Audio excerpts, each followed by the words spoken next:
हम मैच हार गए हैं, बॉल भी अच्छा नहीं कराया और हम मैच हार गए हैं और शायद वर्ल्ड कप भी से भी बाहर होने के बिल्कुल ही करीब आ गए हैं। जो इक्वेशन थी कि फला फला से हारे, इनफैक्ट वर्ल्ड कप के बहुत सारे मैचेस हमने बड़े बड़े रेलिवेंट कर दिए हैं। अभी इंडिया ने इंग्लैंड से खेलना है, न्यूजीलैंड और ऑस्ट्रेलिया ने खेलना है, कुछ साउथ अफ्रीका के मैचेस रह गए थे, मगर पाकिस्तान वर्ल्ड कप से तकरीबन बाहर हो गया है। बहुत क्लोज मैच गया, नवाज ने बहुत जो बॉल कराई है उसके बाद नज़र आ रहा है कि बाबर आजम भी गुस्से हो रहे हैं नवाज के ऊपर कि ये बॉल किस किस्म की उनकी तरफ से कराई गई। 9 विकेटें हमने गिरा दी थी, 18 रन चाहिए थे, हमारे फास्ट बॉलर्स बॉलिंग कर रहे थे मगर उनके ओवर्स ख़त्म हो गए। नवाज आए, नवाज ने दूसरी बॉल पर ही चौका खाया और पाकिस्तान बहुत ही क्लोज मैच साउथ अफ्रीका से हार गया है, तकरीबन वर्ल्ड कप से बाहर भी हो गया है। हमारे साथ फैजान लखानी भी मौजूद होंगे तो उनसे पूछेंगे कि अब क्या इक्वेशन रह गई है। मगर सिकू भाई, डिसअपॉइंटिंग, आखिर में उम्मीद पैदा हो गई थी। रजाक भाई तो बड़े कॉन्फिडेंट थे कि पाकिस्तान के हक में मैच है, बाउंड्री ना लगे और बाउंड्री खाली है।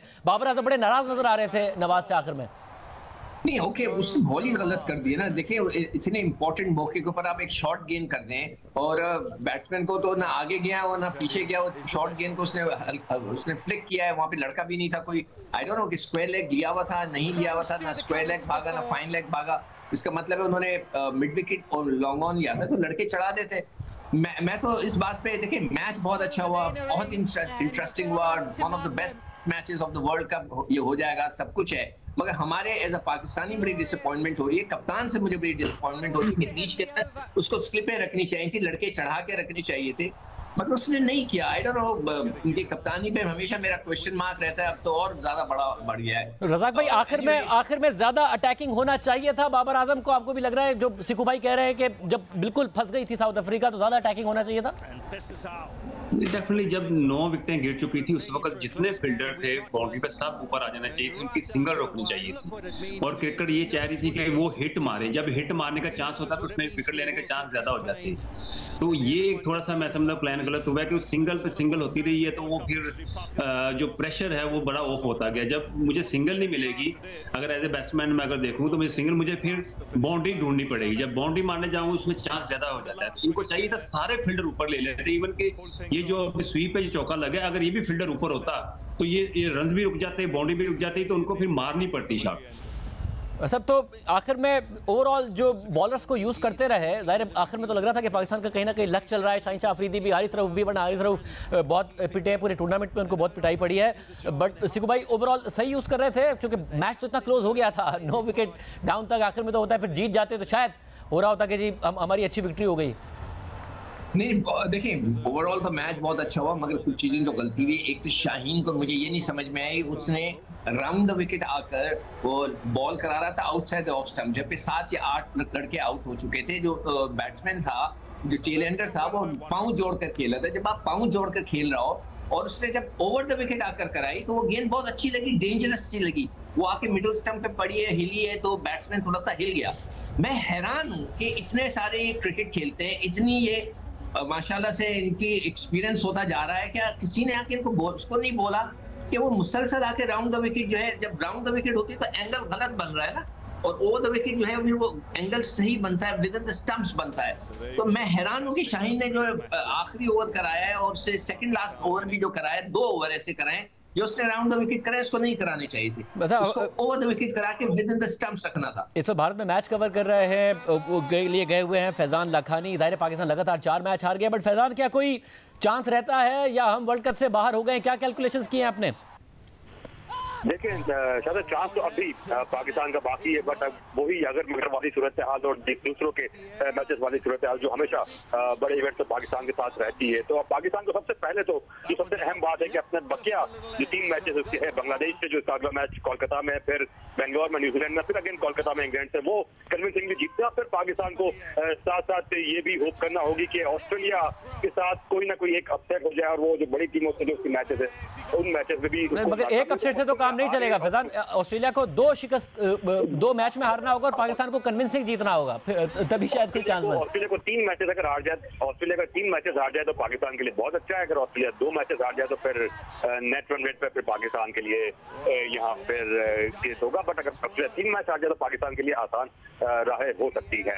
मगर अभी तक हमने दूसरों के हारने की दुआएं की हैं कि दूसरे हारे, मगर फिर हम नहीं जीतते हैं, हम हार जाते हैं, फिर हम दुआ करते हैं दूसरे और ज्यादा हारे। तो अब पहले 1 हारना था ऑस्ट्रेलिया ने, अब 2 हारने ऑस्ट्रेलिया ने, तो उस सूरत में भी रन रेट पर होगा। रन रेट उनका बड़ा बेहतर है, हमारा बहुत खराब है, यानी कि रन रेट भी हम इंप्रूव करें, या तो वो बहुत बुरा हारे या हम बहुत अच्छा हारे हैं। सारे जीते और वो कम से कम 2 हारे और बुरी तरह हारे।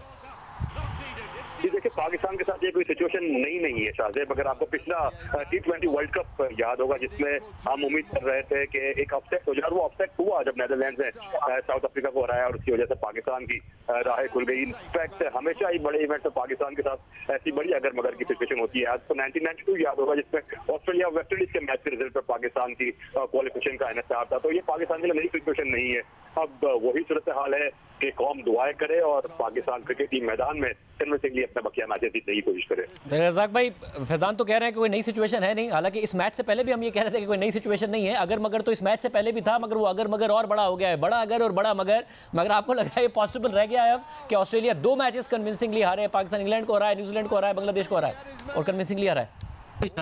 बात ये नहीं है कि वो हारे या जीते, बात ये है कि पाकिस्तान किस तरह क्रिकेट खेल रहा है। इस विकेट पे पाकिस्तान ने सबसे पहले स्कोर बहुत कम किए, और जिस इंटेंट से पाकिस्तान खेल रहे हैं तो ये पाकिस्तान के स्टैंडर्ड के मुताबिक क्रिकेट नहीं खेल रहे। पता नहीं कि इनको क्या हो गया, क्यों ये शॉर्टें नहीं खेलते, अपने बैट को क्यों रोक लेते हैं, रने बॉल करके 50 करके फिर आप खुद आउट हो जाते हैं सारे।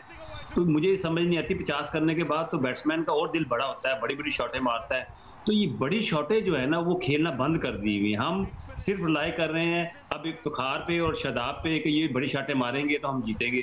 तो हर मैच में तो वो स्कोर नहीं कर सकते, या हर मैच में आपको 5 ओवर में 100 करके तो नहीं देंगे। जो प्लेयर है फखर, आपने उसको बाहर बिठाया हुआ है और आप अपने जैसे प्लेयर जो है सारे खिलाई जा रहे हैं कि रने बॉल। तो हम तो देख देख कर तंग आ गए हैं इनकी बैटिंग। जिस तरह ये पहले ओवर से लेकर 40 ओवर तक बैटिंग करते हैं, इतनी स्लो बैटिंग, इतना पैनिक होकर खेलना, हमें तो समझ नहीं आती ये कौन सी क्रिकेट खेल रहे। सिकू भाई, आज भी हम कोई 15-20 रन शॉर्ट हैं और हमने कोई 20 डिलीवरीज पहले हम ऑल आउट हो गए 270 पर, तेज खेला दरमियान में और ऑल आउट हो गए। कोई एक बड़ी इनिंग नहीं थी। बाबर आजम फिर 50 किया, 50 से आगे नहीं बढ़े। इमामुल हक जब लगता है कि सेट हो गए वो आउट हो जाते हैं। उनका वो इम्पैक्ट प्लेयर ही नहीं है। उन्होंने कोई इनिंग ऐसी नहीं खेली जिसकी वजह से आप कहें कि इम्पैक्ट था मैच पर और मैच पाकिस्तान निकालने में कामयाब हुआ। वो 50 भी करते हैं, सेट होकर आउट हो जाते हैं। अगर 18 गेंदों पर 11-12 रन किए लगे कि बिल्कुल अब फॉर्म में और सेट हो गए, तब वो अचानक आउट हो जाते हैं। ये देखो, आज जो है वो रज़ाक बिल्कुल सही कह रहा है। मैं इसको इंडोर्स करूंगा कि आज फखर का खिलाना था। हम तो कल से पिछले मैच में भी कह रहे थे, जो जिस तर्ज की क्रिकेट खेली जा रही है, जिस तरह की क्रिकेट खेली जा रही है, मैं मानता हूं कि वो फेल हुआ था। मगर जो चांस हम ले सकते थे, या हमारा दिल कह रहा था कि अगर वो क्लिक कर गया तो वो रन्स कर सकता है। उसका स्टाइल ऑफ क्रिकेट वही है जो कि ये साउथ अफ्रीकन खेल रहे हैं, ये ऑस्ट्रेलियंस ने खेली। तो आज उसको ना खिलाना मुझे नहीं समझ में आया। इमाम को क्यों खिलाया, नहीं खिलाते कोई फर्क नहीं पड़ता कि आप उसको। एनीवे, अब मैं क्या कह सकता हूँ कि वो देखिए, मैं कॉन्फ्लिक्ट ऑफ इंटरेस्ट की हमेशा बात करता हूँ। हमारे क्रिकेट बोर्ड को मैं पहले कई दफा एडवाइस कर चुका हूँ कि ये कॉन्फ्लिक्ट ऑफ इंटरेस्ट बड़े खतरनाक होता है। कोई ऐसा लड़का टेस्ट क्रिकेटर जिसका भतीजा, भांजा, बेटा, दामाद खेल रहा हो, वो नहीं होना चाहिए पाकिस्तान क्रिकेट बोर्ड में।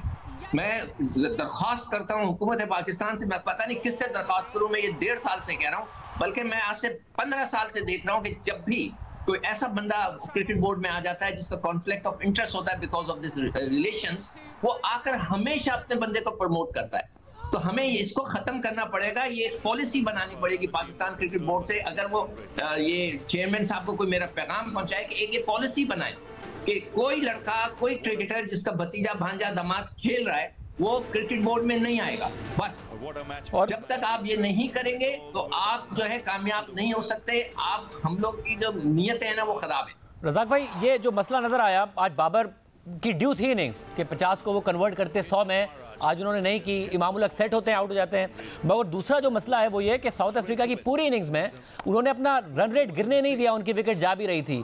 छक्के ऐसा लगता है दूसरी टीमें मार रही हो कि ग्राउंड बहुत छोटा है, हम मारे तो लगता है बहुत बड़ा है, सिवाय इफ्तिखार की इसे छक्के नहीं लग रहे होते हैं। हमारा मसला है मॉडर्न 50 ओवर क्रिकेट के लिए अब टीम रही नहीं है हमारी। डेफिनेटली देखिए, पाकिस्तान की आज लक काफी फेवर दे रही थी। जिस तरह डिकॉक की विकेट मिली है, उनके साथ बैड लक हुई। अगर वो खड़े रहते 5 ओवर और खड़े रहते तो मैच बिल्कुल ही वन साइडेड हो जाना था।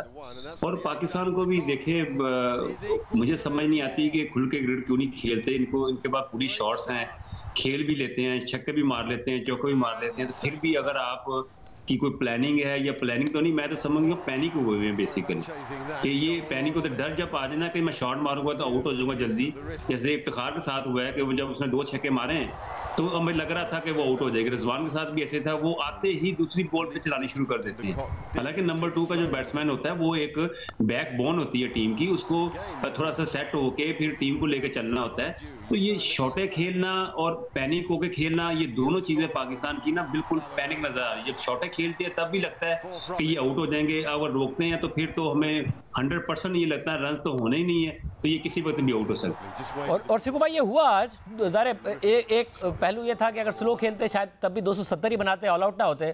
मगर दूसरा ये है कि जब आपने तेज खेला था तो पूरे ओवर्स ही खेल लेते, 15-20 रन और बोर्ड पर होते। 300 से ऊपर लग रहा था एक वक्त में कि शायद हम 325 की तरफ जा रहे हैं, मगर फिर अचानक हम सारे के सारे आउट हो गए और ऑल आउट हो गई टीम। यार देखो, इसमें मैं अपने उन बड़े प्लेयरों को ब्लेम करूंगा कि जो कि नंबर 1 है इन द वर्ल्ड। वो कहते हैं कि जी हम नंबर 1 है। आप रिजवान को देख लें, आप बाबर को देख लें। यार आप जब रन्स कर देते हैं, रिजवान देखें, बाबर ने किए 50, रिजवान ने किए 31। यार 50 और 31 के बाद कोई आउट होता है? यार ये तो जुल्म है आपकी बैटिंग के साथ। आपने जब इतने रन्स कर दिए, हमारे दौर में जावेद मियांदाद और ज़हीर अब्बास और यासिर इकबाल वारा कहते थे पहले 20 रन मुश्किल है, 20 हो जाए उसके बाद कोई आउट करे। मतलब वो भी आउट होते थे। मगर यार रिस्पॉन्सिबिलिटी तो लो, आप सीनियर खिलाड़ी हो, आप नंबर 1 इन द वर्ल्ड हो, 50 कर लिया फिर आउट हो गए। और कितने स्टूपिड तरीके से आउट हुए ये देखें। बिल्कुल मतलब है कि, और सिकू भाई ये नजर आया है कि हमारा कन्वर्जन रेशो बड़ा बुरा है। जैसे अगर 50 रन बनाए साउथ अफ्रीका में एक ही खिलाड़ी ने, और उस खिलाड़ी ने मैकरम ने 91 बनाए, फिर वो आखिर तक मैच में खड़ा रहा, फिर आउट होके गया है। हमारा खिलाड़ी 50 के बाद 60 तक पहुंच के बहुत सारी दफ़ा हुआ। इमामुल हक हो, दूसरे प्लेयर्स हों, खुद बाबर आजम हो 70s में 60s में आउट हो जाते हैं। आज भी जैसा आप कह रहे हैं कि आज आउट होना बनता नहीं था बाबर का। देखिए शाहजेब, मैं कह रहा हूँ कि 100 ना करें, 80-90 तो करें। मार्करम करके चला गया ना, 91 रन करके गया, वो मैच जिता गया। आप जो है नंबर 1 इन द वर्ल्ड, मुझे 60 लाख रुपया चाहिए, मुझे सेंट्रल कॉन्ट्रैक्ट साइन करूंगा नहीं, मैं खेलूंगा नहीं, तड़ियां लगाते हैं। भाई आप करके भी दिखाओ। अब क्रिकेट बोर्ड को चाहिए कि भाई पूछें उनसे जब आए कि भाई आप क्या किया, आप इतने पैसे मांग रहे हैं, आप सब कुछ कर रहे हैं, 50 से ऊपर नहीं जा रहे, अपने 50 में कर लूं ताकि मेरे पॉइंट्स बनते रहें। ये क्या हुआ? तो मैं माजरत के साथ एज अ पाकिस्तानी मैं गुस्से में हूं इस बात पे कि बाबर और Rizwan the most senior cricketers, एक 31 पे आउट हो गया, एक 50 पे आउट हो गया, अपने रन्स कर लिए, इसको आगे क्यों नहीं लेके जा रहे?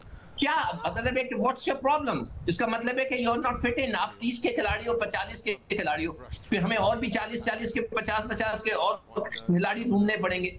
तो ये बढ़ ही नहीं रहे। ये रज़ाक भाई क्या मसला है? चाहे हाई स्कोरिंग पिचेस भी पर भी 100 कर दिया आपने, श्रीलंका जिता दिए रिजवान साहब, उसके बाद खुश। हाई स्कोरिंग पिचेस भी हमने देख लिए, एक वक्त में एक टीम के 2 खिलाड़ियों ने 100 मारे हैं। हमारा नहीं हुआ ये, हमारा तो एक मैच में मुश्किल से एक आध मैच में 100 हुआ है, एक रिजवान ने किया, और इसके अलावा एक और है। तो क्या वजह है कि हमारे तो हुई नहीं, एक मैच में एक ही इनिंग में 2 प्लेयर्स ने 100 मारे होते हैं। साउथ अफ्रीका ने किया है, ये दीगर टीमों ने भी किया है। सर मैं बाबर आजम इस वक्त बात कर रहे हैं, वो जरा हम आपको दिखा दें। We've got one. Baba, first up, your dressing room. It must be a difficult place right now. Yes, to be honest, we are very close, but we are not finished well. Very disappointing for all the teams. The general feeling must have been of a great fight back, but also of a chance missed. Yes, we have a fight back very well. We are, I think, in the batting, we have a 10 to 15 run shot. We are not finished well. We have started well, but I think the way we are bowling, fast bowlers and spinners, they fight very well. But unfortunately, result not our end. I have to ask you this. Do you feel you got on the wrong end of DRS tonight? To be honest, this is part of the game. This is, I think, if they give out, then they for favor for us. But in DRS, this is umpire's calls. So I think this part of the game. Yeah, sure, absolutely. The most interesting sight, in many ways, was the desperation of your players on the field at the end. Many of them hitting the ground in horror at what had just happened. It shows how much you really cared. Yes, because we have a very close, we have fight very well. I think disappointing for everyone. We have an opportunity to win this match and then stay in the tournament, but I think we are missing. Yeah, it's looking difficult for you. Having said that, were you to win all three and others to make mistakes, it's not completely out of the question. You've got to lift the guys up now and move on, because there's still 3 games to play in the name of Pakistan. Yes, we will try our best in the next 3 matches. We have to put effort on every match and play for Pakistan. So let's see where we are stand after the 3 matches. Okay, thank you very much for your time. Razzaq भाई, एक तो DRS का ज़ाहिर है, अगर वो favour में दिया होता अंपायर ने तो अंपायर्स कॉल थी और हम जीते हुए होते मैच, मगर उसके अलावा क्या कहिएगा बाबर के तासुरात पर? देखिए भी उन्होंने कहा जी अब हम कोशिश करेंगे पाकिस्तान के लिए खेलें, और ये तो इसी समझ नहीं आई। DRS का देखें, हमारा जो उनकी विकेट गिरी है, जो उनका 1 डाउन बैट्समैन आए हैं, तो वो भी अगर अंपायर राउंड ना देता तो वो नॉट आउट होता, और ये भी पाकिस्तान को फेवर मिली। और अब यहाँ पे भी ये जो थी अंपायर कॉल थी, कोई अंपायर कॉल करे तो अगर किस भी बॉल कर रहा होता है स्टंप को तो वो आउट हो जाता है। तो ये अंपायर पे डिपेंड करता है, ये लक की बात भी है। और बाबर भी खुद जब ये आउट हुए तो अंपायर ने इसका नॉट आउट दिया था, अगर वो DRS ना लेते तो ये नॉट आउट होते। तो ये तो पार्ट ऑफ गेम में चलता रहता है। बाकी ये कि चाहिए ये एडमिट नहीं करते, हर मैच में यही कहते हैं कि जी 15-10 रन शॉर्ट थे। ये किसने रन शॉर्ट किए? ये किसने थे ना? तो आपको तो चाहिए था ना कि जी आप हर मैच में ये किया हुआ है। अब आपको इतनी अवेयरनेस होगी, इतना डेटा आपके पास है, तो आपको ये नहीं पता कि किस तरह खेलना है। आप इफ्तिखार को ऊपर भेज देते हैं, बात 13वें-14वें ओवर में अंदर था वो, उसको तो ये नहीं समझ आ रही थी, कोई सिचुएशन उसके अगेंस्ट थी, क्योंकि वो कभी इस नंबर पे खेला नहीं है। अब वो यही था, मैं रोकूं या मारूं, रोकूं या मारूं। अब वो सिंगल के में जाए बिल्ड करने की कोशिश उसने की नहीं है, क्योंकि वो ये तो नहीं था वहां पे 5-6 छक्के मारता तो फिर जाके पाकिस्तान का मोमेंटम बनता, पर मोमेंटम दोनों एंडों से बनता है। ये उसमें नहीं है लागू, ये आप पे भी जिम्मेदारी है कि आप भी छक्के चौके मारें, क्योंकि आपके दिल में डर है कि जब मैं मारूंगा तो आउट हो जाऊंगा तो मेरा फिर वो नाम जो खराब हो जाएगा। तो हमें ऐसा नाम नहीं चाहिए जिसमें आप नंबर 1 में हो और आपकी एवरेज 50 से ऊपर हो या 50 की एवरेज वाले प्लेयर हो।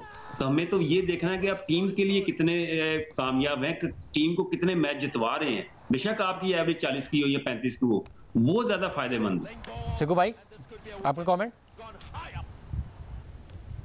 यार मैं तो कहूंगा, देखिए बाबर को एक्सेप्ट करना चाहिए था कि वो कह रहे हैं कि हम 15 रन 20 रन शॉर्ट थे, तो कहता ना कि मैंने 50 के, मुझे आगे जाके खेलना था, इट्स माय फॉल्ट। कहना चाहिए ना उसको, नहीं कि हमने 20 रन शॉर्ट किए। आप दिल बड़ा करें, you are number 1 player in the world, आप कहें, ताकि पब्लिक को तो थोड़ा सा दिल को सुकून हो के चले आप एक बंदा गलती करके एहसास हो रहा है। अब ये देखिए ना, बाबर ने 50 के आउट हो गए, रिजवान ने 31 के आउट हो गए, इफ्तिखार ने 21 के आउट हो गए, शादाब ने 43 के आउट हो गए, साउद ने 52 किया आउट हो गया, नवाज ने 24 के आउट हो गया। इतने सारे लड़के, 5 या 6 लड़कों ने 30 रन क्रॉस किए। किसी ने बल्ले को कैरी नहीं किया कि 70-80 तक लेके जाए। जब आपका सीनियर खिलाड़ी नहीं कर रहा तो फिर नीचे वाले भी नहीं करेंगे। तो ये बड़ी अहम बात है। आप दोनों का बहुत शुक्रिया। प्रोग्राम में आगे बढ़ते हैं। जस्टिस सुमलता बंदियाल अपने दौर में बतौर चीफ जस्टिस सुप्रीम कोर्ट के जिस जज का दिफा करते रहे, उनसे मुताल्लिक खामोश पैगाम देते रहे, तहफ़्फ़ुज़ात के बावजूद जिन्हें बेंचेस का हिस्सा बनाते रहे, अब नए चीफ जस्टिस के आते ही सुप्रीम कोर्ट के उसी जज के खिलाफ शो कॉज नोटिस जारी कर दिया गया है। और अब अगर इस केस की समाअत आगे बढ़ती है और सुप्रीम कोर्ट के वो जज अपना दिफा करने में नाकाम हो जाते हैं, तो सुप्रीम जुडिशल काउंसिल उन्हें ओहदे से हटा सकती है। वो जज कोई और नहीं बल्कि जस्टिस मज़ाहिर अकबर नकवी हैं, जिनकी हाल ही में तहरीक इंसाफ के सदर और साबिक वज़ीर आला पंजाब परवेज़ इलाही के साथ मुबैना ऑडियो लीक सामने आई थी। आज चीफ जस्टिस काजी फ़ाइज़ ईसा की सरबराही में सुप्रीम जुडिशल काउंसिल का इजलास हुआ, जिसमें मुख्तलिफ जजेस के खिलाफ शिकायत का जायजा लिया गया और जस्टिस मज़ाहिर अकबर नकवी के खिलाफ शिकायत पर उन्हें शो कॉज नोटिस जारी कर दिया गया है। सुप्रीम जुडिशल काउंसिल के जारी करदा एलामिया के मुताबिक सुप्रीम जुडिशल काउंसिल का आखिरी इजलास 12 जुलाई 2021 को हुआ था और उस वक्त जस्टिस गुलजार अहमद चीफ जस्टिस थे और उस वक्त से लेकर अब तक सुप्रीम जुडिशल काउंसिल में मजीद शिकायत आई हैं। चीफ जस्टिस काजी फ़ाइज़ ईसा ने 27 अक्टूबर 2023 को इजलास की सरबराही की और मुख्तलिफ शिकायत का जायजा लेने का फैसला किया। एलामिया के मुताबिक सुप्रीम जुडिशल काउंसिल इस वक्त चीफ जस्टिस काजी फ़ाइज़ ईसा और 2 सीनियर तरीन जजेस यानी justice Sardar Tariq Masood, justice Ijazul Ahsan, Balochistan high court के चीफ जस्टिस नईम अख्तर अफगान और लाहौर हाई कोर्ट के चीफ जस्टिस मोहम्मद अमीर भट्टी पर मुश्तमिल है। और काउंसिल के अरकान ने 29 शिकायत का आज जायजा लिया है, जिसमें से 19 शिकायत को मुस्तरद कर दिया गया है। एलामिया के मुताबिक काउंसिल ने यह नोट किया है कि कुछ गैर संजीदा शिकायत कुछ वकला की जानिब से दायर की गई हैं और उन्हें अब एहतियात करने का कहा गया है। साथ ही काउंसिल ने 3-2 की अक्सरियत के साथ जस्टिस मज़ाहिर अकबर नकवी के खिलाफ शिकायत पर उन्हें शो कॉज नोटिस जारी करने का फैसला किया है और 14 दिनों के अंदर उनसे इस मामले पर जवाब तलब किया गया है। जबकि अक़लियती अरकान ने कहा है कि उन्हें जस्टिस मज़ाहिर अकबर नकवी के खिलाफ शिकायत पर गौर करने के लिए मजीद वक्त दरकार है। एलामिया के मुताबिक एक शिकायत सुप्रीम जुडिशल काउंसिल के रुकन यानी जस्टिस एजाजुल एहसन के खिलाफ थी और उस शिकायत पर काउंसिल को दोबारा तश्कील दिया गया और अगले सीनियर तरीन जज जस्टिस मंसूर अली शाह को जस्टिस एजाजुल एहसन की जगह काउंसिल के रुकन के तौर पर बिठाया गया और फिर काउंसिल ने इस शिकायत को मुस्तरद कर दिया। एलामिया के मुताबिक एक शिकायत सुप्रीम जुडिशल काउंसिल के एक और रुकन जस्टिस सरदार तारिक मसूद के खिलाफ आमना मलिक ने दायर की थी और जस्टिस सरदार तारिक मसूद ने यह दरख्वास्त की थी कि क्योंकि आमना मलिक ने शिकायत पब्लिक कर दी है इसलिए काउंसिल इस मामले को उठाए और इसकी सच्चाई को देखे। इसलिए सुप्रीम जुडिशल काउंसिल को दोबारा तश्कील दिया गया और जस्टिस सरदार तारिक मसूद की अलहदगी पर इस शिकायत से मुताल्लिक दूसरे सीनियर तरीन जज जस्टिस मंसूर अली शाह को काउंसिल का रुकन बनाया गया और काउंसिल ने इस शिकायत पर गौर किया, लेकिन इस शिकायत में ज़रूरी मवाद मुंसलिक नहीं किया गया था। इसलिए काउंसिल ने शिकायत कुरुंदा आमना मलिक को हिदायत की है कि वो अपनी शिकायत के हक में मवाद पेश करें और मवाद मिलने पर सेक्रेटरी इसे जस्टिस सरदार तारिक मसूद को फराहम करे, जिसके बाद वो अपना जवाब दे सकें। साथ ही सुप्रीम जुडिशल काउंसिल ने आमना मलिक को अगले इजलास में तलब कर लिया है जब जस्टिस सरदार तारिक मसूद भी पेश होंगे और अपना नुक्ता नज़र पेश करेंगे। अब अहम बात यह है कि पाकिस्तान बार काउंसिल के रेफरेंस समेत मुख्तलिफ रेफरेंसेस जस्टिस मज़ाहिर अकबर नकवी के खिलाफ दायर हो चुके हैं, जिसमें उनकी मुबैना ऑडियो लीक समेत उनके माली मामला से मुतालिक शिकायत शामिल हैं। लेकिन गुज़िश्ता 7 महीनों से यह मामला लटका हुआ था। जस्टिस मज़ाहिर अली अकबर नकवी के खिलाफ तनाज़ा उस वक्त खड़ा हुआ था जब 16 फरवरी 2023 को उनसे मुतालिक 3 ऑडियो लीक सोशल मीडिया पर गर्दिश करने लगी। इन 3 में से 2 ऑडियो लीक्स परवेज़ इलाही के अपने वकीलों के साथ थी। एक ऑडियो लीक में परवेज़ इलाही अपने प्रिंसिपल सेक्रेटरी मोहम्मद खान भट्टी का केस जस्टिस मज़ाहिर अकबर नकवी के सामने समाअत के लिए मुकर्रर करने की दरख्वास्त कर रहे थे, जबकि दूसरी ऑडियो में परवेज़ इलाही अपने वकील और सुप्रीम कोर्ट बार एसोसिएशन के सदर आबिद ज़ुबैरी को भी यही कहते सुनाई दिए कि केस जस्टिस मज़ाहिर अकबर नकवी के सामने लगाना है क्योंकि काम ठीक हो जाएगा, जिसकी हामी भरते हुए आबिद ज़ुबैरी ने कहा कि CCPO लाहौर गुलाम महमूद डोगर का केस भी जस्टिस मज़ाहिर अकबर नकवी के सामने लगा हुआ है। जोजा साहब जी मज़ाहिर अली नकवी को लगाना जाएगा मखा का केस है। अच्छा चलो मैं आपको पैक पे आज वो चला जाएगा इस्लामाबाद, कह रहे थे इस्लामाबाद भेज देंगे आज तो फिर उसके बाद वो जो प्रोसेस होगा फिर वो किसी को कोशिश कर लेंगे बिल्कुल कोशिश कर लेंगे। मज़ाहिर अली अकबर नकवी हाँ ठीक है जी, बड़ा दबांग है। हाँ नहीं है जानना तो मज़ाहिर अली नकवी के पास लगवाना है। हाँ लेकिन वो फाइल वो कर दिया इन्होंने, फाइल कर दिया सर फाइल कर दिया। जोजा साहब को पूछ ले, वो कर रहा है। जोजा साहब से मालूम कर, कल भी मेरी बात हुई थी, कल तक तो तैयार नहीं हुआ था तो मैं चेक कर लेता। काम ठीक हो जाएगा वो तो आप जरा कर लेना। जी मैं कर लेता हूँ, बहुत देता बड़े किसी को बताना नहीं है लेकिन मैं सही है, समझ गया सर। अच्छा सर एक काम और है सर, अब वो परसों जो 14 तारीख को डोगर का भी केस लगा हुआ है बेंच में दोबारा सर भी नकवी साहब हैं तो वो गुलाम मोहम्मद डोगर जो सर CCPO का केस कर रहा था ना सर, आपका जो CCPO था वो भी लगा हुआ है सर परसों, क्योंकि देखिए आपको क्यों नेचुरल हटा दिए गए उनको तो रिप्लेस कर दिया, लेकिन केस अभी भी है सर, परसों लगा हुआ है 14 को सर। चलो मैं बात करता हूँ। अब ये सीसीपीओ गुलाम महमूद डोगर का केस वही केस है जिसकी समाअत करते हुए जस्टिस एजाजुल हसन और जस्टिस मज़ाहिर अकबर नकवी ने पंजाब में इलेक्शन के इल्तवा का मामला उठा दिया था और आज खुद नोटिस के लिए केस साबिक चीफ जस्टिस सुमरता बंदियाल को भिजवा दिया था। हालांकि मामला पहले ही लाहौर हाईकोर्ट में ज़ेर समाअत था, जिसके बाद जस्टिस सुमरता बंदियाल ने इस केस का आज खुद नोटिस ले लिया और इलेक्शन से मुतालिक एक ऐसे तनाज़े को जन्म दे दिया जिससे सुप्रीम कोर्ट वाज़े तौर पर दो धड़ों में तकसीम हो गई थी। बहरहाल 16 फरवरी को जो परवेज़ इलाही की ऑडियो लीक सामने आई थी उसमें एक ऑडियो मुबैना तौर पर जस्टिस मज़ाहिर अकबर नकवी और परवेज़ इलाही के दरमियान होने वाली बातचीत की थी, जिसमें परवेज़ इलाही मुबैना तौर पर जस्टिस मज़ाहिर अकबर नकवी से कह रहे थे कि मैं आपके घर आ रहा हूँ और सलाम करके वापस चला जाऊँगा। जी सलाम अलैकुम, ਕੀ ਹਾਲ ਹੈ? ਠੀਕ ਹੋ जी मैनू बड़ा अफसोस होया कि उत्थे अपना मैं आप ही आ रहा मोहम्मद खान इत्थे तुहाडे कोल ही मैं आ रहा उत्थे पहुंच गए ने पहुंच गए जी नहीं मैं आप भी आ रहा उत्थे सब कोई गल नहीं करती कोई मैं कह रहा कि नहीं मैं कोई प्रोटोकॉल। इन ऑडियो लीक्स पर 16 फरवरी को ही उस वक्त के वफाकी वजीर दाखिला राना सनाउल्लाह ने प्रेस कॉन्फ्रेंस की और कहा था कि परवेज़ इलाही के खिलाफ मुकदमा दर्ज करना चाहिए और गिरफ्तारी होनी चाहिए और अगर ये बात इससे आगे बढ़ती है तो ये मामला चीफ जस्टिस ऑफ पाकिस्तान या जुडिशल काउंसिल को भेजा जाएगा। मगर ऑडियो लीक्स के एक किरदार आबिद जुबैरी ने इन्हें जारी करार दिया और अपनी वजाहत दी, जबकि दूसरी जानिब इस ऑडियो के मरकजी किरदार परवेज़ इलाही ने ऑडियो की तरदीद किए बगैर ये कहा था कि ऑडियो में कोई गलत बात नहीं की गई। मोहम्मद खान भट्टी केस पर वकील से गुफ्तगू को टेप करके गलत रंग दिया गया है। मोहम्मद खान भट्टी 10 दिन से लापता है। मोहम्मद खान भट्टी की अहलिया ने सुप्रीम कोर्ट में अपील की है। नून लीग की क़यादत अदलिया के इदारे के खिलाफ मुनज़्ज़म मुहिम चला रही है, यानी वजाहतें दी गई लेकिन तनाज़ा मजीद जोर पकड़ता गया। 23 फरवरी को जस्टिस मज़ाहिर अकबर नकवी के खिलाफ पहला रेफरेंस मियाँ दाऊद एडवोकेट ने दायर किया, लेकिन रेफरेंस दायर होने से एक दिन पहले जस्टिस सुमरता बंदियाल ने जस्टिस मज़ाहिर अकबर नकवी और जस्टिस एजाजुल हसन की शिकायत पर पंजाब में इलेक्शन के इल्तवा के मामले पर जो बेंच बनाया उसमें जस्टिस एजाजुल हसन और जस्टिस मज़ाहिर अकबर नकवी दोनों को ही शामिल कर लिया, जिस पर नून लीग, पीपल्स पार्टी और जमीयत उलमा इस्लाम ने अपने अपने तहफ़्फ़ुज़ात का इजहार किया था। फिर 31 मार्च को चीफ जस्टिस ने एक केस की समाअत करते हुए जस्टिस मज़ाहिर अकबर नकवी का दिफा किया और रिमार्क दिए थे कि जस्टिस मज़ाहिर अकबर नकवी को बेंच में शामिल करना खामोश पैगाम देना था। मेरे जजेस के बारे में बात करेंगे तो फिर मेरा सामना करना पड़ेगा, मेरा भी दिल है, मेरे भी जज्बात हैं। टैक्स का मामला है तो मुतल्लिका अफसर को कहें ट्रेस करें टैक्स मामले पर कैसे जज का ट्रायल कर दें। यानी मुख्तलिफ शिकायत के बावजूद जस्टिस सुमरता बंदियाल जस्टिस मज़ाहिर अकबर नकवी का दिफा करते रहे, लेकिन आज जस्टिस काजी फाइज ईसा की सरबराही में उन्हें शो कॉज नोटिस जारी कर दिया गया है और उन पर जो इल्ज़ामात हैं वो बहुत संगीन है, जिसमें ओहदे का गलत इस्तेमाल, माली बेज़ाब्तगी और मखसूस जमात की हिमायत और मनपसंद फैसले देने के इल्ज़ाम शामिल हैं, जो अब तक सिर्फ इल्ज़ामात ही हैं। इस केस के क्या नतीजे निकल सकते हैं, आज की समाअत में सुप्रीम जुडिशल काउंसिल में क्या क्या होता रहा है, बात करेंगे सुप्रीम कोर्ट को कवर करने वाले सीनियर सहाफ़ी हसनात मलिक साहब। बहुत शुक्रिया। ज़ाहिर है इस मामले को आपने बड़ी करीब से देखा, इस पर रिपोर्ट भी करते रहे, इससे पहले के भी जो मामला आते रहे सुप्रीम जुडिशल काउंसिल में वो भी आप देखते रहे, जैसे काजी फाइसा का हो, उससे पहले के मामलात हो।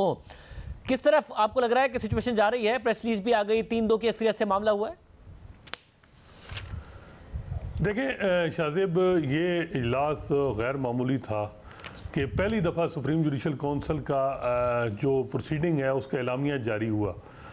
कभी ये नहीं हुआ कि जो है वो press statement supreme judicial council के इजलास की जारी हो।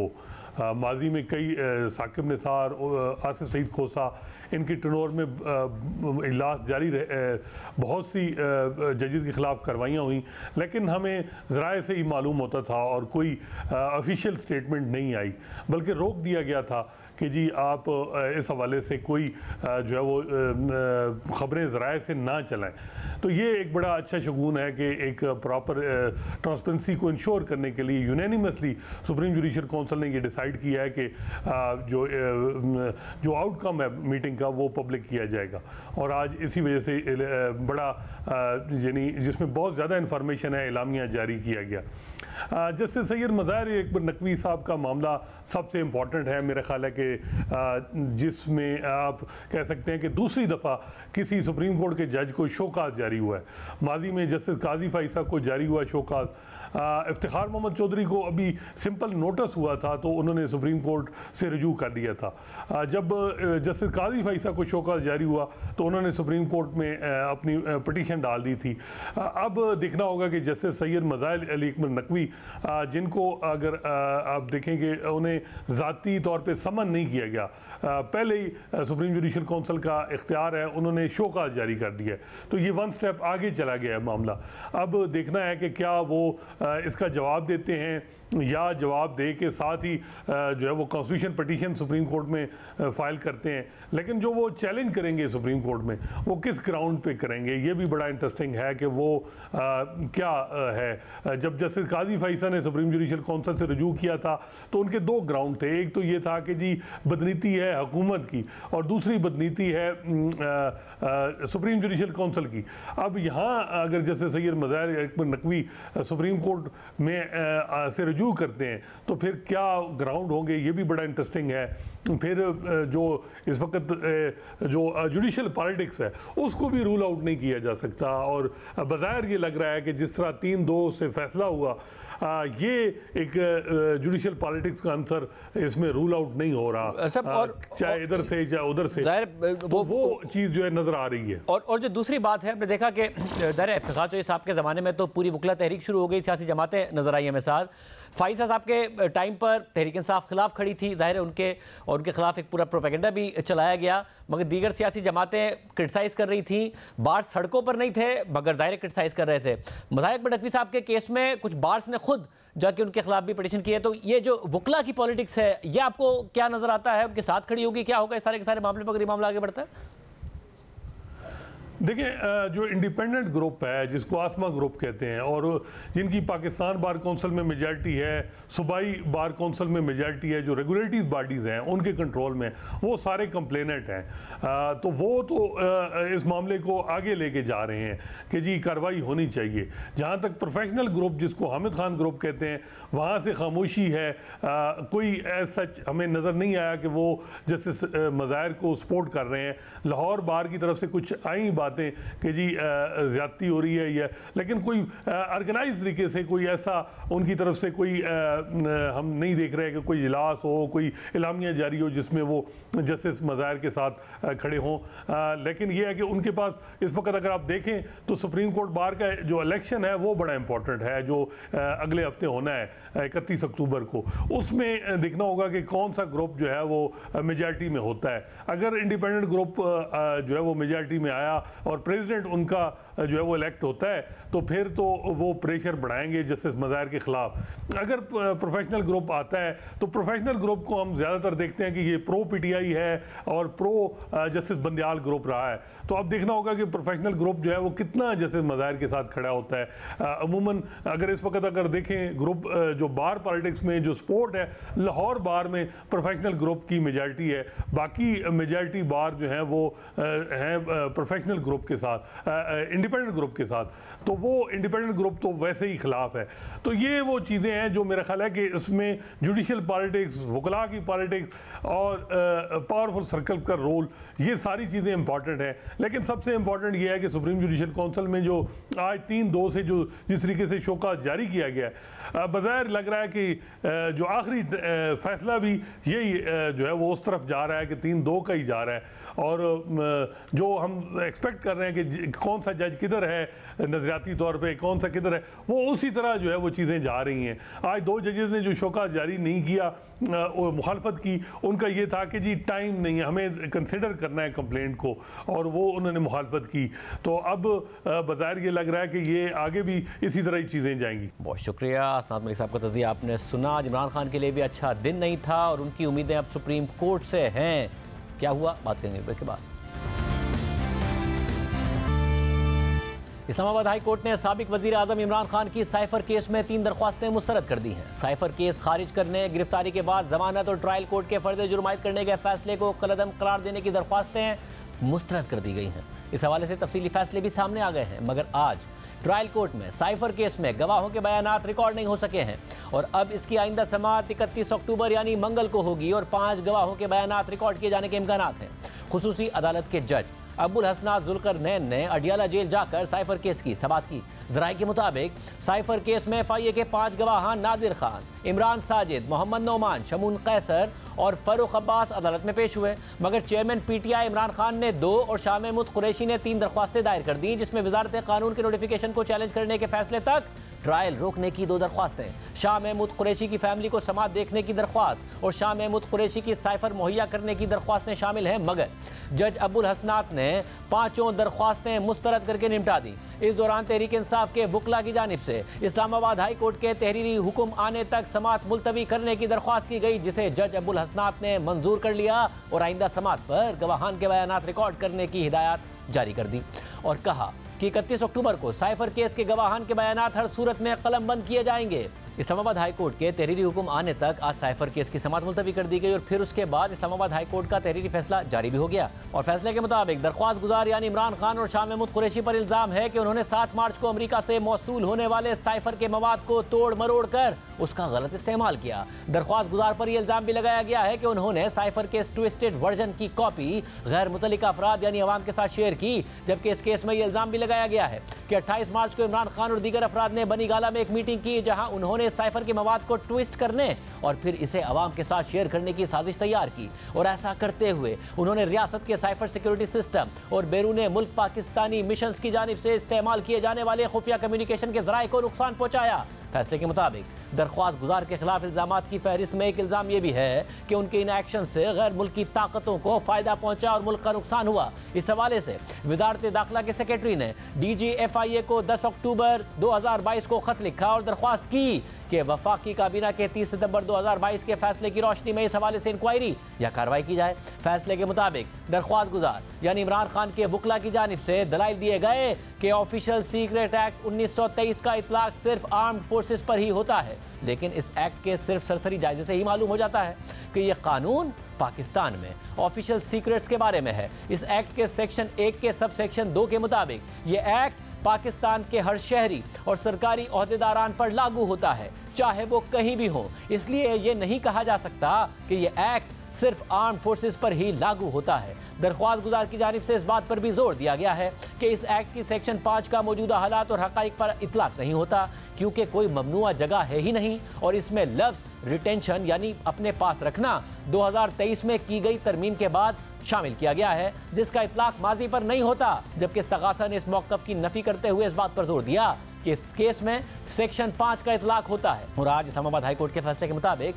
सेक्शन 5 में मौजूद मवाद को अगर दरख्वास्त गुजार पर लगाए गए इल्जामात के तनाजुर में देखा जाए तो मालूम होता है कि मौजूदा हकाइक और हालात की रोशनी में दरख्वास्त गुजार पर लगाए गए इल्जामात सेक्शन 5 को दावत देते हैं, क्योंकि इस्तगासा के मुताबिक वजारत खारजा ने डिकोडेड साइफर वजीर आजम सेक्रेटेरिएट को भिजवाया, जहां से वजीर आजम यानी दरख्वास्त गुजार इमरान खान ने उसे वसूल किया और बज़ाहिर उसे गुम कर दिया या इसके मवाद को ट्विस्ट करके अपने सियासी मकासद के लिए इस्तेमाल किया और इसे पब्लिक कर दिया। सेक्शन 5 के तहत वो ऐसा करने के मजाज नहीं थे, क्योंकि उन्हें साइफर और इसमें मौजूद मवाद या मालूमात तक रसाई वजीर आजम होने की वजह से मिली थी और उन्होंने इसमें मौजूद मालूमात को 27 मार्च की सियासी तकरीर में अवाम के सामने शेयर कर दिया, जिसको सुनने के अवाम मजाज नहीं थे, क्योंकि ये तो सीक्रेट और क्लासिफाइड मालूमात थी। इस जुर्म पर सेक्शन 5 की सब सेक्शन 1 की क्लॉज ए लागू होती है, जिसकी सजाए मौत या 14 साल कैद हो सकती है। और जहां तक बात है साइफर की कॉपी को गुम करने की, तो इस पर सेक्शन 5 की सब सेक्शन 1 की क्लॉज डी लागू होती है, जिसकी सजा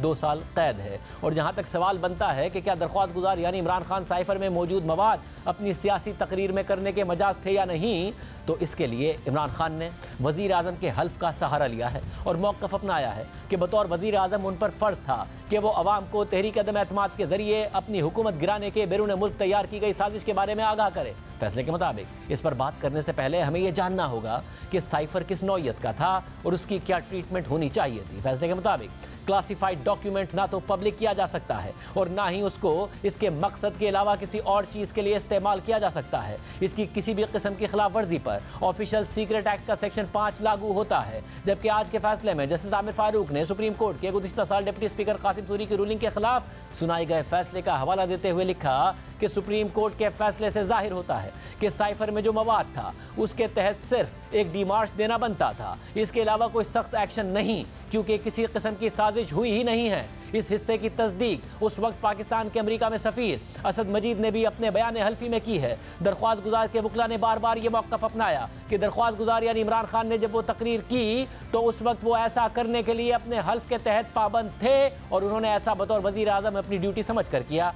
इस दलील में कोई वजन नहीं है क्योंकि 27 मार्च 2022 को अपनी तकरीर में इमरान खान ने साइफर का जो मवाद पब्लिक किया था वो अपनी ड्यूटी के तहत नहीं किया था, बल्कि वो एक सियासी इज्तिमा था। और ये कि इमरान खान को बतौर वज़ीर आज़म साइफर को डिक्लासीफाई करने या उसके मवाद को पब्लिक करने का कोई इख्तियार ही नहीं था क्योंकि साइफर एक क्लासीफाइड डॉक्यूमेंट था। जबकि इमरान खान के वकला की जानिब से ये मौक़िफ़ कि अवामी इज्तिमा के सामने साइफर का मवाद बेनकाब किया गया, इस बात का एतराफ़ है कि उन्होंने ऐसा किया है। जबकि इमरान खान के वकला की जानिब से उन्हें आर्टिकल 248 के तहत इस्तिस्ना हासिल होने के मौक़िफ़ पर जस्टिस आमिर फारूक ने अपने फैसले में लिखा कि आर्टिकल 248 का सब आर्टिकल 2 वाज़ेह तौर पर कहता है कि अदालती कार्रवाई से सिर्फ सदर और गवर्नर्स को इस्तिस्ना हासिल है, वो भी सिर्फ तब तक कि जब तक वो उनके ओहदों पर फाइज हैं। इसके अलावा आर्टिकल 248 के सब आर्टिकल 1 के तहत इस्तिस्ना सिर्फ उस सूरत में लागू होता है जहां वज़ीर आज़म की हैसियत से इख्तियारात का इस्तेमाल किया जाए, इसके अलावा नहीं। दरख्वास्त गुजार जब अवामी इज्तिमा से खिताब कर रहे थे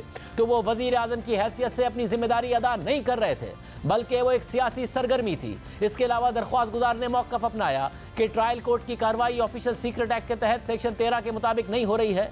अगर ये समझ भी लिया जाए कि अदालती कार्रवाई सेक्शन 13 के मुताबिक नहीं हो रही है तो भी ये मुकदमे को खारिज करने या दरख्वास्त गुजार को जमानत देने की वजह नहीं बनती। फैसले के मुताबिक मौजूदा केस में ऑफिशियल सीक्रेट एक्ट के सेक्शन 5 के सब सेक्शन 1 की क्लॉज ए के तहत जुर्म की सजाए मौत या 14 साल तक की कैद है, जो सीआरपीसी के सेक्शन 497 को लागू करती है, जिसके बाद मजीद इंक्वायरी के लिए कोई ग्राउंड बाकी नहीं रहता। और ऐसे केसेस में जहां मुल्जिम पर ऐसे चार्जेस लगे हों उनमें जुर्म संगीन तस्वुर किया जाता है और ऐसे में जमानत की दरख्वास्तें खारिज की जाती हैं। फैसले के मुताबिक मौजूदा हकाइक और हालात की रोशनी में दरख्वास्त गुजार की जानिब से जमानत के लिए जिन केसेस और कवानीन का हवाला दिया गया है वो यहाँ लागू नहीं होते क्योंकि बिलाशुबा सारे शवाहिद डॉक्यूमेंट्री हैं। लेकिन इस्तगासा के मुताबिक साइफर की कॉपी अभी भी दरख्वास्त गुजार के पास है। कानून की रोशनी में जहाँ इल्जामात इतने संगीन हों और बज़ाहिर मुल्जिम को जुर्म से जोड़ते हों, वहाँ ऑफिशियल सीक्रेट एक्ट 1923 के तहत जमानत की दरख्वास्त मुस्तरद की जाती है। जबकि अदालत ने इस केस में इमरान खान के खिलाफ साइफर केस खारिज करने की दरख्वास्त पर फैसला सुनाते हुए लिखा कि दरख्वास्त गुजार इस केस में शरीक मुल्जिम हैं और अगर उनके इस केस में FIR खारिज करने के दलाइल मान भी लिए जाएं तो भी FIR खारिज नहीं की जा सकती क्योंकि इसमें एक और शरीक मुल्जिम भी है और FIR को आधा खारिज नहीं किया जा सकता। इसलिए FIR खारिज करने और जमानत की दरख्वास्तें मेरिट ना होने पर मुस्तरद की जाती हैं। और यहाँ यह भी वाज़ेह किया जाता है कि इस केस में दी गई ऑब्जर्वेशंस आर्जी नोयत की हैं और उनका ट्रायल कोर्ट में ट्रायल पर असर नहीं होगा। इसके अलावा आज ही इमरान खान की फर्द जुर्म के खिलाफ दरख्वास्त निपटाने का भी तहरीरी फैसला जारी हुआ और फैसले के मुताबिक हाई कोर्ट 23 अक्टूबर के ऑफिशियल सीक्रेट एक्ट की अदालत के फैसले में मुदाखलत नहीं कर सकती है। आर्टिकल 10A के तहत मुल्जिम को शफाफ ट्रायल का हक दिया जाए। ट्रायल की ऑब्जर्वेशन से किसी किस्म का तासुब जाहिर नहीं होता। आज ट्रायल कोर्ट में साइफर केस की समाअत के बाद मीडिया से बात करते हुए इमरान खान के वकील सलमान सफदर ने कहा कि फेयर ट्रायल को कॉम्प्रोमाइज किया जा रहा है। लगातार ज्यादतियां हो रही हैं। इमरान खान की गिरफ्तारी को लंबा करने के लिए बहाने ढूंढे जा रहे हैं। इमरान खान साहब की क्वॉशिंग ऑफ FIR की दरखास्त मुस्तरद कर दी गई। पोस्ट अरेस्ट बेल एप्लीकेशन जो फाइल थी उसको भी आज डिसमिस कर दिया गया। ना तो ये जमानत मुस्तरद होनी चाहिए थी, ये बेल का केस था और ये FIR सिरे से बनती ही नहीं है, ना इसका इतलाक होता है। तमाम चीज़ें तैयार हो रही हैं सुप्रीम कोर्ट ऑफ पाकिस्तान के लिए। फेयर ट्रायल को कॉम्प्रोमाइज़ किया जा रहा है, डिफेक्टिव चार्ज फ्रेम किया जा रहा है, सबूत नहीं दिए जा रहे, एविडेंस नहीं दिया जा रहा और एक्सेलरेटर पर पैर रखा हुआ है। और साथ ही साथ में जो लगातार कंसेक्यूटिव ज्यादतियाँ हो रही हैं और बनती हुई रिलीफ जो डिनाई हो रही है, सिर्फ इमरान खान साहब की डिटेंशन को और उनकी गिरफ्तारी को लंबा करने के लिए ये एक बहाने ढूंढे जा रहे हैं। हमने सलमान सफदर साहब को प्रोग्राम में आने की दावत दी मगर वो नहीं आए। एक ब्रेक शामिल करते हैं, एक और अहम खबर आपके सामने रखेंगे। फ़लस्तीन और इसराइल की जंग ने खित्ते में ही नहीं बल्कि दुनिया पर असरात डालना शुरू कर दिए हैं। दुनिया वाज़े तौर पर दो ब्लॉक्स में तकसीम नजर आ रही है। एक तरफ अमेरिका और उसके इत्तेहादी हैं जो इसराइल की गजा पर जारियत का साथ दे रहे हैं, इसराइली जंगी जराइम को जवाब फराहम कर रहे हैं, और साथ ही ईरान और उसकी हिमायत याफ्ता मज़ाहमती तंजीमों के किसी भी मुमकिन रद्द-ए-अमल से बचने के लिए मशरिक़ वस्ता में अपनी मिलिट्री ताकत भी बढ़ा रहे हैं। तो दूसरी तरफ तुर्की और रूस भी अब ईरान के हम आवाज़ होते जा रहे हैं और हमास के हक में वाज़ेह पोजीशन ले चुके हैं। हमास के एक वफ़द ने कल रूस का दौरा किया जिस पर इसराइल रूस पर तनकीद कर रहा है, जबकि कतर और सऊदी अरब समेत अरब ममालिक भी अमेरिका पर जंग बंदी के लिए दबाव डाल रहे हैं, लेकिन अमेरिका पर इस दबाव का कोई असर नहीं हो रहा है। अमेरिका इसराइल को रोकने के बजाय सेल्फ डिफेंस के नाम पर गजा में उसकी तमाम कार्रवाइयों को न सिर्फ दुरुस्त करार दे रहा है बल्कि अक़वाम मुत्तहिदा में जंग बंदी की करारदादों को भी मुसलसल वीटो कर रहा है। इस सूरत हाल में इसराइली फोर्सेस दावा कर रही हैं कि वो किसी भी वक्त गजा में ज़मीनी ऑपरेशन शुरू कर सकती हैं, लेकिन फिलहाल उनका दावा है कि इसराइली फौजी गजा में महदूद ऑपरेशंस कर रहे हैं और सरहद के करीब के इलाके को मुमकिन ऑपरेशन के लिए क्लियर कर रहे हैं। इसराइली फोर्सेस के मुताबिक परसों रात की तरह कल रात को भी उसका एक इन्फेंट्री दस्ता टैंकों और जदीद हथियारों के साथ गजा के मशरिकी हिस्से के अंदर दाखिल हो गया, हमास और उसके ठिकानों को नुकसान पहुंचाया और फिर रेड मुकम्मल करके वापस इसराइल आ गया। इसराइली फोर्सेस के मुताबिक इस ऑपरेशन में ज़मीनी फोर्सेस को ड्रोन्स और हेलीकॉप्टर्स की मदद भी हासिल थी। इसराइली फोर्सेस अपने इन महदूद ऑपरेशंस को गजा में ज़मीनी ऑपरेशन की तैयारियों का हिस्सा करार दे रही हैं और उसे पूरी ताकत के साथ गजा में घुसने के लिए अमेरिका के ग्रीन सिग्नल का इंतजार है। वैसे तो अमेरिका गजा में इसराइल की ज़मीनी जारियत का हामी है, ताहम वो इसमें कुछ ताख़ीर चाहता है क्योंकि ज़मीनी ऑपरेशन की सूरत में अमेरिका को दो बड़े खदशात हैं। एक तो अमेरिका ये समझता है कि इसराइली फोर्सेस की गजा जैसे गुंजान आबाद इलाके में सुरंगों के पेचीदा नेटवर्क की मौजूदगी में जंग लड़ने की इस वक्त तैयारी नहीं है, और दूसरी तरफ अमेरिका खुद भी इसराइल की ज़मीनी कार्रवाई के नतीजे में ईरान और उसके हिमायत याफ्ता मज़ाहमती ग्रुप्स के मुमकिन रद्द-ए-अमल की तैयारी कर रहा है। कल रात को अमरीकी फोर्सेस ने शाम में 2 मकामात पर फ़िज़ाई हमले किए जिनके बारे में उसका दावा है कि ये जगहें ईरानी फोर्सेस फौजी साजो सामान और हथियार रखने के लिए इस्तेमाल कर रही थी। अमरीकी वज़ीर दिफा लॉयड ऑस्टिन के बयान के मुताबिक ये हमले हालिया दिनों में ईरानी हिमायत याफ्ता तंजीमों की तरफ से शाम और इराक में अमरीकी अड्डों पर हमलों का जवाब है, लेकिन इन हमलों का हमास और इसराइल के तनाज़े से कोई ताल्लुक नहीं है। अमरीका ये तासुर दे रहा है कि इन हमलों का हालिया तनाज़े से कोई ताल्लुक नहीं है, लेकिन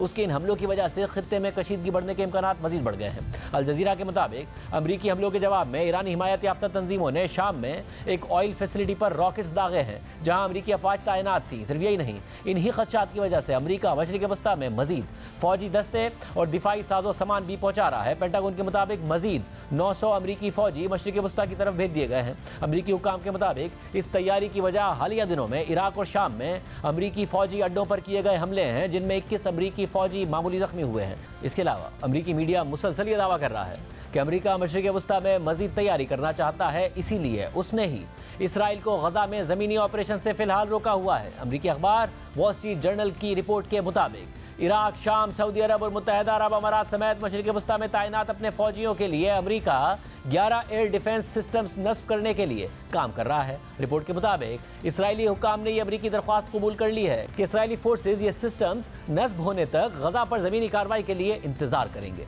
यानी वाज़ेह है कि इस तनाज़े में उलझने की वजह से अमेरिका को अपनी फोर्सेस की सिक्योरिटी के हवाले से भी बड़े खदशात हैं। अमेरिका को लगता है कि अगर इसराइल ने गजा पर ज़मीनी ऑपरेशन शुरू कर दिया तो सिर्फ इसराइल ही नहीं बल्कि अमेरिका के खिलाफ भी कई मुहाज़े जंग खुल सकते हैं। ईरान और उसकी हिमायत याफ्ता मुज़ाहमती तंजीमें मशरिक़ वस्ता में अमरीकी अड्डों, उसके मफादात और अहदाफ को नुकसान पहुँचा सकती हैं। लिहाजा अमरीका अपनी मुकम्मल तैयारी तक ये नहीं चाहता कि इसराइल गजा पर ज़मीनी ऑपरेशन करे, मगर गजा पर ग्राउंड ऑपरेशन में सिर्फ ये एक रुकावट नहीं है जिसकी वजह से इसराइली फोर्सेस फिलहाल महदूद ऑपरेशन करने का दावा कर रही हैं, क्योंकि अमेरिका और इसराइल के दीगर इत्तेहादी खबरदार कर रहे हैं कि इसराइली फोर्सेस की गजा जैसे गुंजान आबाद इलाके में जंग लड़ने की तैयारी नहीं है।